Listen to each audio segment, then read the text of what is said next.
Ini berikutnya kegiatan berbahasa yang coba saya yang oprek-oprek di rumah. Saya manfaatkan boneka-boneka ini sebagai sarana melatih anak mengeluarkan suara atau berbahasanya anak gitu.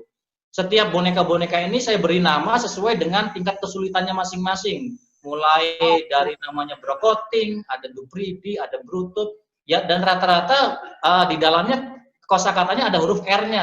Karena saya harap anak itu cepat berbicara, dan alhamdulillah anak saya untuk ukuran berbahasanya lebih cepat, Bu, dibandingkan dengan jasmaninya. Jadi dia di mungkin usia 1 tahun itu dia sudah banyak kosakatanya, sudah sangat banyak sekali, karena sudah sering dilatih berbahasa berkegiatan menggunakan boneka yang ada di rumah gitu ya, entah bermain peran, entah apa begitu, pokoknya saya manfaatkan sedemikian rupa.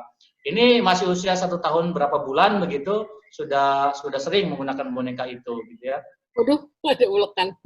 Iya, ya ini pokoknya yang ada di rumah dimanfaatkan saja, Bu, untuk kegiatan berbahasa. Sampai alhamdulillahnya ya untuk kegiatan berbahasa ini anak saya untuk kategori sekarang tuh termasuk suka membaca, iya. Kalau dikategorikan sebagai anak yang suka membaca, iya. Semua buku bacaan dia baca, termasuk komik yang aneh-aneh pun saya kasih gitu ya.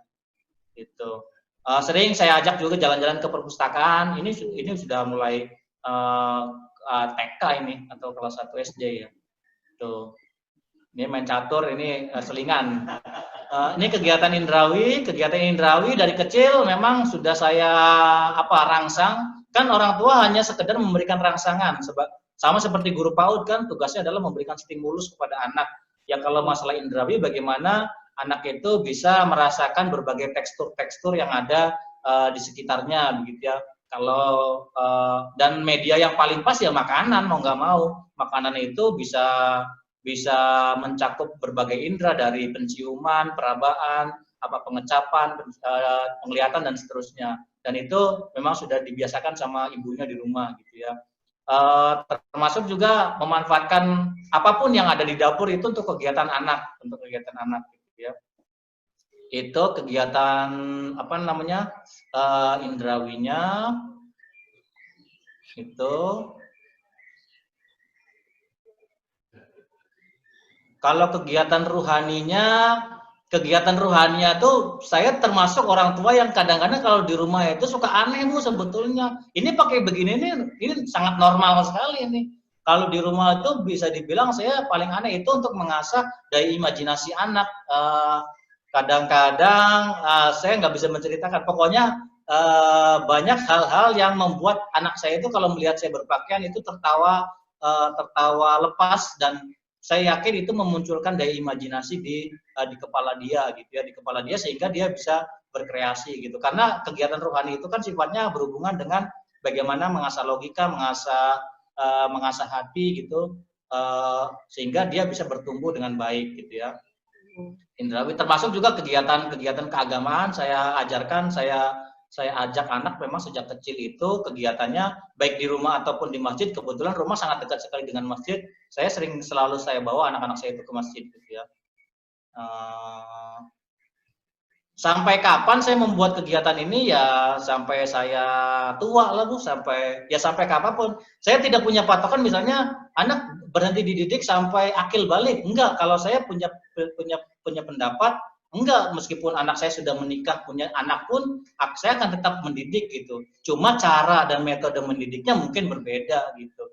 Saya dapat inspirasi ini dari orang tua saya pribadi. Setiap kali saya pulang ke rumah itu, kalau lebaran itu, kalau mudik, setiap kali saya pulang ke rumah, kalau mau balik lagi ke sini ke Bogor, setiap anak itu sama orang tua tuh pasti dikasih oleh-oleh, dan oleh-oleh itu saya yakin setiap anak tuh pasti sanggup membelinya. Cuma saya berpikir bukan masalah oleh-olehnya yang dijadikan sebagai penentu dari orang tua itu, tetapi orang tua saya itu ingin mendidik saya, kamu itu nanti kalau besar berilah sesuatu kepada anak itu, kalau dia mau pergi ke rumah lah, bekalilah dia gitu.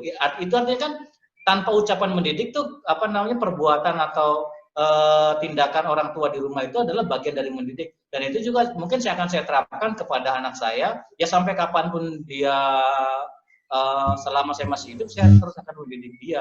Bisa jadi dia yang mendidik saya atau sebaliknya, karena prinsipnya kan tadi teman tumbuh dan teman belajar. Indikator saya yang paling sederhana, saya kan buat indikatornya. Saya punya indikator, pokoknya saya nggak tahu, dan ini kan abstrak ya, nggak tahu. Saya berharap anak saya itu ketika saya nggak ada itu ya mengucapkan doa ini, Robbil Firli Wali Walidayah, dan ini sangat penting sekali. Terlepas dia mau sukses secara karirnya, secara bisnisnya, secara ekonominya. Kalau ini nggak diucapkan ya percuma saja kalau menurut saya mah gitu. Jadi itu pendidik rumahan versi saya. Indikatornya ya sederhana sekali.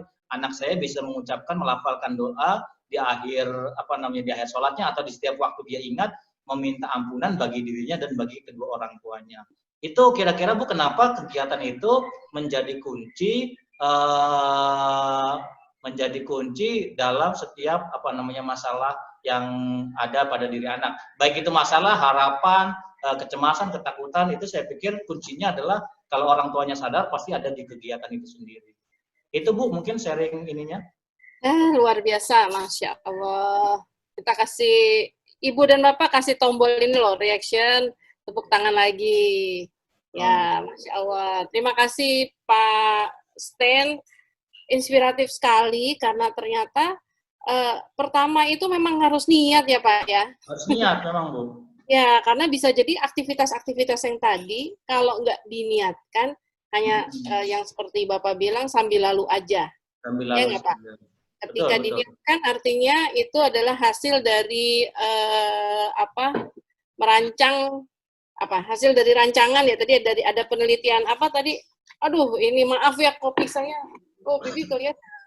Kopi saya baru datang. Ya. Ya, hasil dari tadi yang Bapak tuh ngakal itu ya. Ngakal, betul Bu, ngakal itu. Nah, Bapak dan Ibu ngakal ini saya juga terinspirasi ya, sehingga kita memang termasuk harus ngakal juga ya. Harus ngakal itu dari mulai niat, ngamalnya itu ya Pak ya, yang penting ya. Ngamalnya supaya kita bisa tahu. Oke. Nah, terkait dengan buku tadi ya. Jadi di sini dibahas tentang ada 4 kecakapan. Tadi Bapak dan Bang Ical, ya dari mulai kecakapan yang dibangun itu berbahasa, mengindra, rohani, dan jasmani. Dan menarik tadi ternyata justru untuk menguatkan rohani itu, ya sisi imajinasi itu penting. Di sini sudah hadir juga Direktur Pendidikan Sekolah kami, ya Ibu Sumarti. Ibu Sumarti ini dosen bahasa Indonesia, ya ahli bahasa di bidang literasi, dan itu yang nanti di akhir-akhir cerita apa kaitannya tadi imajinasi dengan pendekatan rohani tadi ya. Baik, kembali ke Bang Ical. Menariknya lagi dari buku ini Bang, ada kata-kata design thinking. Ya, kenapa dimasukkan design thinking gitu ya? Tadi di awal buku kita udah disuruh nyantai, udah tenang, tiba-tiba belajar tentang judulnya design thinking. Serem juga saya bilang gitu ya. Silakan Bang. Iya, sebetulnya biar agak shocking aja gitu ya, karena design thinking kan terlalu tinggi. Kalau sebetulnya kami menemukan tadi bahasanya sendiri ruang ngakal sebetulnya. Jadi ruang ngakal itu design thinking ala orang Indonesia. Iya. Ruang ngakal ya. Karena pada saat itu memang design thinking lagi booming banget gitu ya. Semua orang pakai design thinking begitu. Nah, kita sengaja di situ biar menyadarkan bahwa bangsa Indonesia sebenarnya punya sendiri namanya ruang akal. Cukup serap, olah, sajikan gitu kan. Itu intinya sebetulnya. Jadi kalau design thinking itu kan kalau saya dulu di sekolah diajarkan berpikir seperti desainer itu kita harus bisa melihat dari balik mata customer. Makanya harus banyak mengamati, nggak boleh banyak mendengar begitu ya, nggak boleh memutuskan terlalu cepat begitu. Dan ini juga sebenarnya kan kemampuan dasar yang harus dimiliki orang tua sebenarnya, tanpa harus diajari sebenarnya ada, cuman mungkin karena kagok tadi atau karena nggak sadar, jadi tadi malas mendengar kan begitu ya, banyak mematahkan pertanyaan begitu, jadi imajinasi anaknya nggak berkembang. Jadi kita ingin sadarkan lewat tadi, mungkin sesuatu yang dari luar dianggap keren, padahal kita udah punya kan gitu ya. Sebetulnya sih itu, Unas. Iya, iya. Prosesnya gimana, Bang, Ya, tentang ruang ngakal ini? ya Maksudnya seperti apa gitu?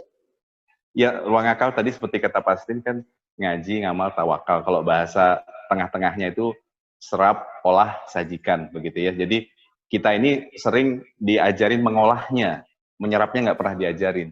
Jadi dalam Mmm, literasi kalau bahasa kita itu literasi adalah menyerap dengan hikmah, mhm, mengolahnya, kemudian menyajikan dengan bijaksana. Jadi hikmah kebijaksanaan yang dipimpin oleh masyarakat, yang dipimpin oleh hikmah kebijaksanaan itu Indonesia sekali sebetulnya. Jadi nggak nyerap dapat. ini kalau kita sering dengar disuruh berpikir kreatif, berpikir desain, berpikir konstruktif, itu kita konotasinya ada diolah.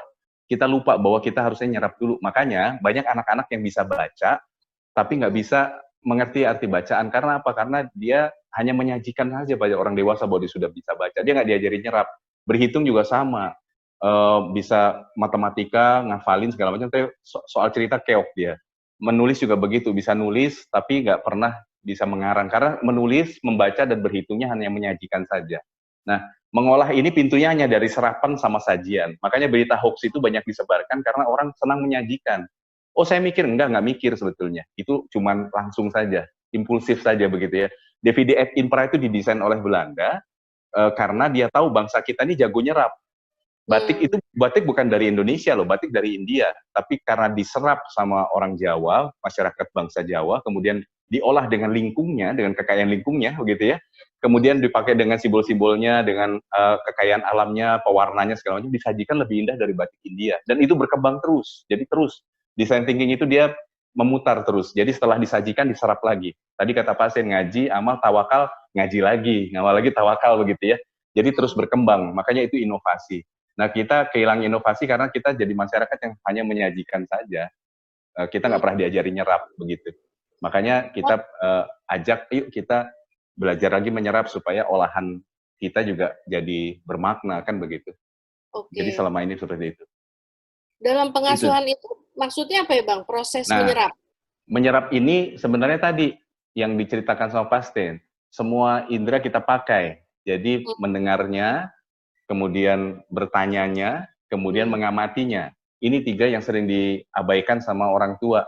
Uh, Malas mendengar, malas bertanya, begitu ya. Kemudian malas juga mengamati. Jadi kalau sudah ada tiga ini, sebetulnya serapan kita sebagai orang tua bisa lebih dalam, sehingga tadi hasil-hasil olahannya pasti sajiannya juga unik, ala khas keluarga kita. Kalau gagal ya coba lagi kan diserap lagi. Ini masalahnya ada di mana.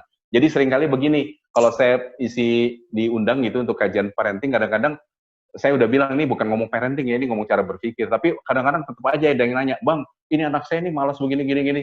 Saya cuma bilang, kalau ibu nanya ke saya begitu, saya harus tinggal 20 tahun mungkin di rumah ibu biar bisa mengamati kan gitu. Iya, Jadi iya. makanya saya bilang saat ini ibu-ibu Lapar dong. angkatlah suami masing-masing jadi tokoh parenting begitu. Maka selesai Oke. masalah kita begitu. Karena Iya, bapak-bapak ini kan jago teori ya.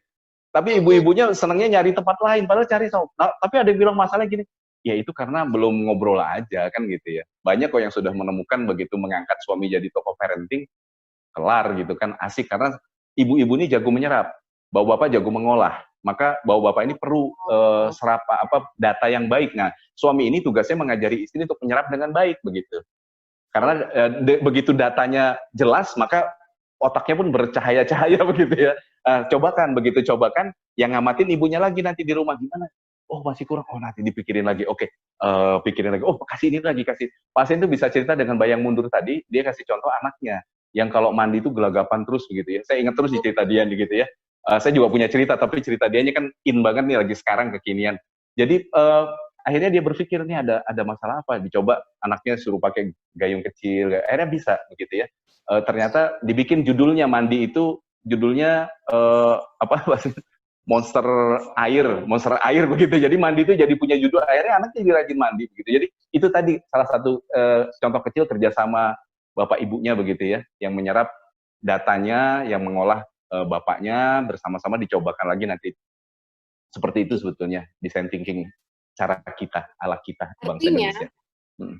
ini supaya lebih konkret lagi ya, Bang, ya. Iya, Artinya di dalam proses, pengasuhan di rumah, iya, kolaborasi antara ibu dan bapak itu bisa. Iya, Ya. betul. Jadi Betul.